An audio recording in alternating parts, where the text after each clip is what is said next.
പ്രിയമുള്ളവരെ, വിശുദ്ധിയുടെയും ആത്മനവീകരണത്തിന്റെയും ഈ നോമ്പ് കാലത്ത് ഇന്ന് വിശുദ്ധ ലൂക്കോസിന്റെ സുവിശേഷം 13-ാം അധ്യായം 10 മുതൽ 17 വരെയുള്ള വേദഭാഗത്തെ ധ്യാനിക്കാം. ഈ വേദഭാഗത്തിൽ യേശു കൂനുള്ള സ്ത്രീയെ സുഖപ്പെടുത്തുന്നു. ഒരു സാബത്തിൽ അവൻ ഒരു സിനഗോഗിൽ പഠിപ്പിച്ചുകൊണ്ടിരുന്നു.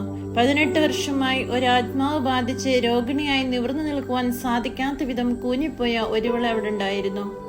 യേശു അവളെ കണ്ടപ്പോൾ അടുത്ത് വിളിച്ചു പറഞ്ഞു, സ്ത്രീയെ, നിന്റെ രോഗത്തുനിന്ന് നീ മോചിക്കപ്പെട്ടിരിക്കുന്നു. അവൻ അവളുടെ മേൽ കൈകൾ വെച്ചു. തക്ഷണം അവൾ നിവർന്നു നിൽക്കുകയും ദൈവത്തെ സ്തുതിക്കുകയും ചെയ്തു.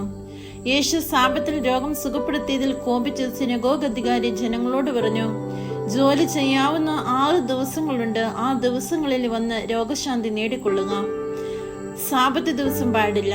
അപ്പോൾ കർത്താവ് പറഞ്ഞു, കപടനാട്യക്കാരെ, നിങ്ങൾ ഓരോരുത്തരും സാബത്തിൽ കാളയെയോ കഴുതയോ തൊഴുത്തിൽ നിന്നഴിച്ച് വെള്ളം കുടിപ്പിക്കാൻ കൊണ്ടുപോകാറില്ലേ? 18 വർഷം സാത്താൻ ബന്ധിച്ചിട്ടിരുന്നവളായ അബ്രാഹത്തിന്റെ ഈ മകളെ സാബത്ത് ദിവസം അഴിച്ചുവിടേണ്ടതില്ലെന്നോ? ഇത് കേട്ട് അവന്റെ പ്രതിയോഗികൾ ലജ്ജിതരായി.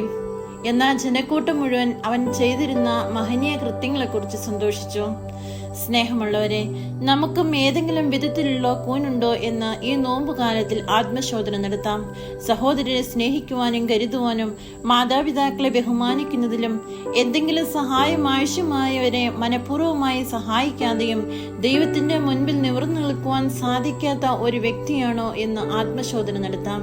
കുറവുകളെ നിറവുകളാക്കുന്ന തമ്പുരാന്റെ മുമ്പിൽ നന്ദിയുള്ളവരായും സന്തോഷത്തോടെയും ആനന്ദത്തോടെയും കൂടി ജീവിക്കാൻ നമുക്ക് സാധിക്കട്ടെ എന്ന് പ്രാർത്ഥിച്ചുകൊണ്ട് എൻ്റെ വാക്കുകൾ ഞാൻ നിർത്തുന്നു.